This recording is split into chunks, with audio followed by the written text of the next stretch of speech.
বিনা বেতনের প্রধান শিক্ষক তিনি। দীর্ঘ 7 থেকে 8 বছর ধরে বিদ্যালয় প্রতিষ্ঠা লগ্ন থেকে আজ পর্যন্ত কোনো প্রকার বেতন ছাড়াই পালন করে যাচ্ছেন প্রধান শিক্ষকের দায়িত্ব। শুধু তাই নয়, তিনি কোনো বেতন বা ব্যক্তিগত সুবিধাও চান না। নিঃস্বার্থভাবে মৃত্যুর আগ পর্যন্ত শিক্ষার্থীদের মাঝে জ্ঞানের আলো ছড়িয়ে দিতে চান। অবাস্তব বা কল্পনার বাহিরে হলেও এটা সত্য কথা যে স্কুল থেকে আসলে ব্যক্তিগতভাবে আমি কোনো ধরনের কোনো টাকা পয়সা কখনোই এ পর্যন্ত নেই নাই, এবং ভবিষ্যতে আমি যতদিন বেঁচে থাকবো আমার মনের প্রচেষ্টা থাকবে, আকুলতা থাকবে, আমি কখনো স্কুল থেকে কোনো ধরনের কোনো পেমেন্ট আসলে নিব না। শুনতে অবাক লাগলেও এটাই সত্যি। ঢাকা বিশ্ববিদ্যালয় থেকে ফার্স্ট ক্লাস সেকেন্ড হয়ে বিএসসি ও এমএসসি সম্পন্ন করেছেন তিনি। এরপর একই বিশ্ববিদ্যালয়ের শিক্ষা প্রশাসন বিভাগ থেকে অর্জন করেছেন এমএড ডিগ্রি। আমি ঢাকা বিশ্ববিদ্যালয় থেকে যখন মাস্টার্সে ফার্স্ট ক্লাস সেকেন্ড হলাম, এরপরে আমি এমএড করেছি। এমএড যখন করেছি সেখানে আমার সিজিপিএ 4/4 ছিল। এর মানে হচ্ছে ফার্স্ট ক্লাস ফার্স্ট বলা যায়। এত মেধাবী একজন মানুষ চাইলে খুব সহজেই বিসিএস ক্যাডার হতে পারতেন, দেশের বাইরে সেটেল হতে পারতেন, কিংবা বিলাসবহুল জীবনযাপন করতে পারতেন। কিন্তু তিনি বেছে নিয়েছেন সম্পূর্ণ ভিন্ন এক পথ, মানবতার পথ, শিক্ষার পথ। আমি একটা লাক্সারি জীবনযাপন করতে পারতাম, অতটুকু ফ্যাসিলিটিস আমার ছিল, সুযোগ সুবিধা ছিল বেশি। বলছি নোয়াখালী জেলার সোনাইমুড়ি উপজেলার চাষিরহাট নুরুল হক উচ্চ বিদ্যালয়ের প্রধান শিক্ষক রাশেদুল ইসলামের গল্প। একজন ঢাকা বিশ্ববিদ্যালয়ের মতো বাংলাদেশের সবচেয়ে বড় বিদ্যাপীঠ থেকে ডিগ্রি নিয়ে এসেছেন। তার শিক্ষাগত যোগ্যতা কিন্তু আসলে অনেক বেশি।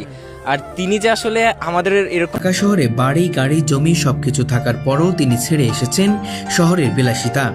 বেছে নিয়েছেন গ্রামের মেঠোপথ, টিনের ছোট্ট স্কুল আর অসংখ্য স্বপ্নবৎ শিশুর মুখ। আমাদের যে প্রধান শিক্ষক অর্থাৎ হেড স্যার, ওনার আমাদের ঢাকা শহরে বাড়ি আছে, আমাদের ফেনীতে বাড়ি আছে, আমার গ্রামের বাড়ি হচ্ছে ফেনীতে আমাদের 2টো বাড়ি আছে। আমাদের গাড়িও আছে, গাড়ি মেনটেন করে আমার বাবা করে, আমিও গাড়িতে চলাফেরা করেছি, গাড়ি মেনটেন করতাম। কিন্তু এগুলো আসলে একদম সত্য কথা, আমি আপনাকে বারবার বলেছি, মানুষের হৃদয়ের একটা আকুলতা থাকে, হৃদয়ের একটা চাহিদা থাকে। এগুলো আমাকে কখনো আকৃষ্ট করেনি, টানেনি। হ্যাঁ, টেনেছে হচ্ছে গ্রাম। প্রধান শিক্ষক যেমন, এমন যদি প্রত্যেকটা স্কুলের প্রধান শিক্ষক হয় তাহলে সেই স্কুলটাই অন্যরকম হয়ে যাবে। অন্য অনেক স্কুলে প্রধান শিক্ষককে দেখলে যেখানে শিক্ষার্থীরা ভয় পায়, সেখানে রাশেদুল হাসানকে দেখলেই বাচ্চারা দৌড়ে এসে তাকে ঘিরে ফেলে, ভালোবাসায় ভরিয়ে তোলে। আর তিনিও শিক্ষার্থীদের নিজের সন্তানের চেয়েও বেশি আদর, যত্ন ও স্নেহ দিয়ে আগলে রাখেন। পদবীর দিক থেকে হয়তো আমি প্রধান শিক্ষক, কিন্তু আমি স্কুলে ঢোকার পরে কখনো আমার এই বাচ্চাগুলা এই জিনিসটা ফিল করে না যে আমি প্রধান শিক্ষক। আমি বারান্দা দিয়ে যখন হাঁটি তখন ভয়ে সবাই ভিতরে জুবুথুবু হয়ে ঢুকে যায়, অন্যান্য স্কুলে যেটা হয়, এটা হয় না। আমি তাদের অনেক ক্লোজ, আমি তাদের অনেক কাছাকাছি যাই, তাদের সুবিধা অসুবিধাগুলো জানার চেষ্টা করি। তবে এই মহান মানুষটিরও একটি আক্ষেপ রয়েছে, তিনি নিজের জন্য সরকারের কাছে কোনো বেতন চান না। কোনো হেল্প সাপোর্ট আমাদের প্রয়োজন নাই, এটা আমরা আশা করি না। গভর্নমেন্টের কাছে আমরা চাই, গভর্নমেন্টের সুদূর প্রসারী নেতৃত্ব প্রয়োজন, যে ভবিষ্যৎ প্রজন্ম প্রয়োজন, তাদেরকে প্রস্তুত করে দেওয়ার জন্য আমরা একঝাঁক নিবেদিত প্রাণ কর্মী এখানে আছি। আমরা চাই তাদেরকে সাপোর্ট দেওয়ার জন্য কিছু এডুকেশনাল সাপোর্ট, সেটা হতে পারে আমাদের ভবনটা, ভবনটার জন্য যদি আমাদেরকে সাপোর্ট দেওয়া হয়, পর্যাপ্ত আলো বাতাসের ব্যবস্থা করার, বড় বড় রুম যেখানে আমরা তাদেরকে নিয়ে বিভিন্ন ধরনের অ্যাক্টিভিটিস করতে পারবো, তাদের জন্য বিভিন্ন ধরনের এডুকেশনাল কিট ব্যবহার করতে পারবো। এই সবগুলো জিনিস যদি গভর্নমেন্টের পক্ষ থেকে সাপোর্ট পাওয়া যায়, এটা আমার জন্য এনাফ। গভর্নমেন্ট যদি এই জিনিসটা দেখেন তাহলে এই ব্যাপারে আমার আর কোনো কথা নেই, আমি গভর্নমেন্টের কাছে সবসময় কৃতজ্ঞ থাকবো। আমি নিজেদের ব্যাপারে কিছু চাই না, স্কুলের জন্য, দেশ জাতির এই সন্তানগুলোকে গড়ে তোলার জন্য তারা যদি আমাকে একটু সমর্থন করেন, এটা আমার জন্য অনেক বড় জিনিস। অথচ এই বিদ্যালয়ের শিক্ষার্থীরা আজ জেলা, উপজেলা ও বিভাগীয় পর্যায়ে সুনাম বয়ে আনছে।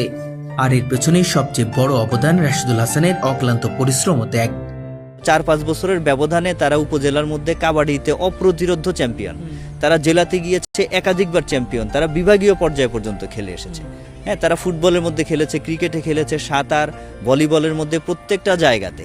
তারা 16ই ডিসেম্বর, 26শে মার্চ, 21শে ফেব্রুয়ারির যে সরকারি কুচকাওয়াজ প্রদর্শনী হয়, ডিসপ্লে হয়, শরীরচর্চা প্রদর্শনী হয়, এগুলো সবগুলোর মধ্যে তারা একাধিকবার পর প্রথম স্থান অধিকার করে আমাদের স্কুলকে সম্মান এনে দিয়েছে। আপনারা শুনলে আরো অবাক হবেন, শিক্ষার্থীদের সঙ্গে তিনি নিজেই হোস্টেলে বসে খাবার খান। শিক্ষার্থীরা যে খাবার খান, প্রধান শিক্ষক হিসেবেও তিনি ঠিক সেই খাবার খান। নেই কোনো আলাদা আয়োজন, নেই কোনো ভেদাভেদ। একজন প্রধান শিক্ষক হয়েও তিনি নিজেকে কখনো শিক্ষার্থীদের থেকে আলাদা করে দেখেন না, বরং তাদের সুখ, দুঃখ, কষ্ট, অনুভূতির সঙ্গে নিজেকে গভীরভাবে জড়িয়ে রেখেছেন। আমাদের এখানে বাইরে থেকে যে সকল স্টুডেন্টরা আসে তাদের জন্য আমরা একটা আবাসিক হোস্টেলের ব্যবস্থা রেখেছি। আমি ওদের সাথেই খাই। আমাদের ক্যান্টিনে যে রান্না হয়, বাচ্চারা যে খাবার খায়, এই সেম খাবার আমাদের সব শিক্ষক খায়। আমাদের জন্য কোনো আলাদা আলাদা রান্না কখনো হয় না। নিজে হোস্টেলে থেকে শিক্ষার্থীদের পড়াশোনার খোঁজ খবর রাখেন তিনি। কেউ অসুস্থ হলে দ্রুত চিকিৎসার ব্যবস্থা করেন, সুস্থ না হওয়া পর্যন্ত তার পাশে থাকেন, এমনকি নিজের হাতেই খাইয়ে দেন। প্রতিটি শিক্ষার্থী ঠিকভাবে পড়াশোনা করছে কিনা এবং শিক্ষকরা মনোযোগ দিয়ে ক্লাস নিচ্ছে কিনা সবকিছু নিয়মিত পর্যবেক্ষণ করেন তিনি। ওদের পড়ালেখার কোনো প্রবলেম হলে সার্বক্ষণিকভাবে আমরা টিচাররা ওদের সাথে থাকি। আমি নিজে হোস্টেলে অবস্থান করি। তো এই জিনিসগুলোতে আমাদের স্টুডেন্ট টিচারের একটা, আমি বলবো, একটা চমৎকার বন্ডিং তৈরি হয়েছে, যার জন্য অনেক স্টুডেন্ট, আমরা যখন ছুটি দেই, রমজানের ছুটি বা কোরবানির ঈদের ছুটি, তখন অনেক স্টুডেন্ট আছে বাসায় যেতে চায় না, এখানে থাকতে চায়। শুধু পর্যবেক্ষণই নয়, নিজেও ক্লাস নেন। তার ক্লাস করতে শিক্ষার্থীদের যেন অন্যরকম ভালো লাগে, কারণ সেখানে তার শুধু পড়াশোনা নয়, একজন ভালো মানুষ হওয়ার শিক্ষাও পায়। আমি চাচ্ছি এমন একটা শিক্ষা ব্যবস্থা প্রতিষ্ঠা করব যেখান থেকে প্রতি বছর বছর এমন কিছু প্রোডাকশন বের হয়ে আসবে, যে প্রোডাকশনগুলো বেঁচে থাকবে মানুষের জন্য, যে প্রোডাকশনগুলো বেঁচে থাকবে জাতির জন্য। তাদের অস্তিত্ব জাতি বছরের পর বছর, যুগের পর যুগ স্মরণ করবে।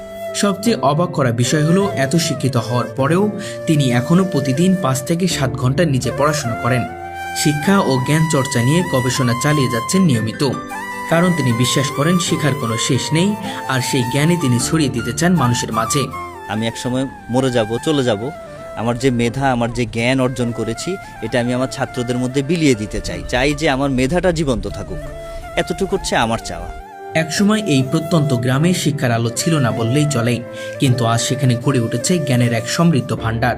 আর এই পরিবর্তনে নেপথ্যে রয়েছেন একজন মানুষ, রাশেদুল হাসান, যিনি বুঝেছিলেন শিক্ষার প্রকৃত উদ্দেশ্য শুধু চাকরি বা